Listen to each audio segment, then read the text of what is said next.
Now, if you want to have a really nice yard, it is going to require a little bit of maintenance. Now, as maintenance-free as you can make it certainly will allow you to enjoy your backyard more instead of spending all your time working on it. But in order to maintain it, you're going to need a few tools and a little bit of equipment. Lawnmower, a few shovels, rakes, maybe a ladder. Well, you need a place to store those. If you don't have some type of storage in your house, then an outbuilding or a shed is really a necessity for a family-friendly backyard. So we're about to put together an 8x10 storage building that comes in a kit, and it's made from steel reinforced plastic panels, and it should be virtually maintenance-free. That's just what we need in this backyard. And before we do anything though, we're going to need a little foundation work here, and sounds like a good job for Tim.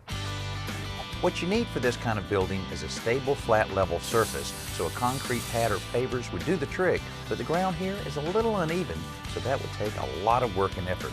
Instead, Tim is building a platform with treated lumber that can be supported and leveled with concrete blocks. After that, plywood is attached to the top side of the framework to create the surface for the shed.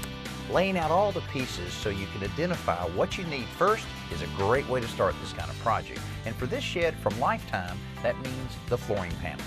Besides keeping out all the moisture and creating a treaded surface, these pieces also secure the wall panels in place. Each panel locks into the floor and the adjacent panel before screws are used to complete the connection.